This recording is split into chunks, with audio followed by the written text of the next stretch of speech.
basically, the only thing that Putin understands is hard force. He's a thug, and you can't talk nicely to him and expect him to behave himself and do what you want him to do. And both previous presidents, Obama and George Bush before him, tried that, and it didn't work. What Putin understands is real hard power, and so these sanctions that have been put in place, and past sanctions that have been put in place, are effective. They don't change his behavior, but what they do is they create a consequence for his bad behavior. And if you don't create a consequence for his bad behavior, then that gives him the green light to do whatever he wants. And he's got a lot of bad things planned. He's got a lot of bad things planned, Bill, like what?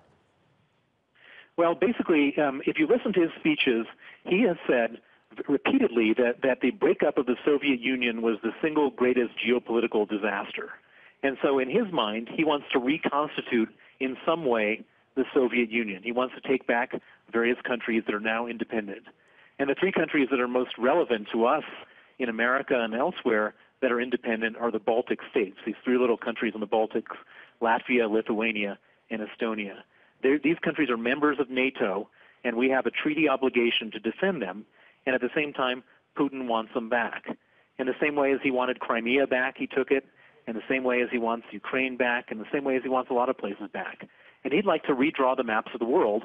And if he does that, it creates all sorts of knock-on effects, many of which we don't want to ever contemplate, like do we or do we not go to war for these little countries in the Baltics against Russia? And other terrible choices like that none of us ever want. Do you honestly think you'd make a play for either one of those countries, or some, or all of them? Well, I don't think he'd make a play with tanks rolling into Riga in Latvia because he understands that would cause an immediate it would require a military reaction. It would require that, but that's not how he did things in Ukraine, in Crimea. In Crimea, they sent in what they called little green men. They had a bunch of mercenaries and criminals and other types of characters who were effectively members of the Russian military without their military insignia on their uniforms, without their license plates on their cars, and they effectively took over the country. And then afterwards, they then said it was a takeover. But Russia likes to play what we call asymmetric games, where they put in plausibly deniable people. They do cyber attacks. They do all sorts of stuff that are not sort of in the textbook of what a military invasion is, and they hope that doesn't then trigger a NATO reaction.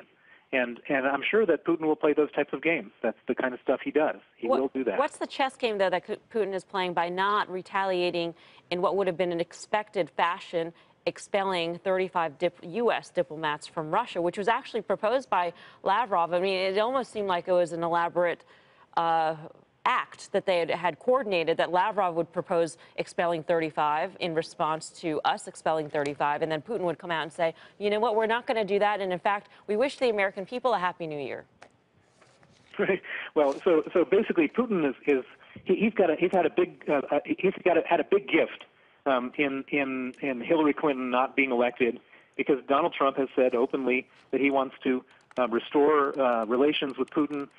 He's indicated or hinted at the idea that he's going to withdraw sanctions against Putin. And I should point out that these sanctions that are currently in place are absolutely devastating to Russia. The current sanctions from Ukraine that are put in place by Obama a while ago are devastating to Putin. And his big objective and his long-term play is to get rid of those sanctions because his economy is suffering. And it's hard for him to run a huge military operation, which he's doing in different places, and pay social expenditures and have the sanctions in place. So this sanctions he wants lifted. He thought he had a clean run to the sanctions being lifted based on Donald Trump's indications. And all of a sudden, yesterday, Obama put a huge spanner in the works by basically creating these new sanctions, and these sanctions about how Trump was elected. And so Trump is kind of in a corner now, because if the sanctions, if he lifts the sanctions, he's going to look pretty bad in Washington. And so Putin didn't want to put him into a corner further by retaliating, because there'd be no way he could lift the sanctions if Putin retaliates, kicks out a bunch of U.S. diplomats, and does a lot of other nasty things. And so Putin is buying himself some time. Bill, there's two ways to deal with a bully, right? Which is, number one, you can ignore him and hope that they sort of just kind of stop bullying you, or two, you can presumably stand up to them, and have a physical confrontation and sort of hope that it plays out in your favor that way.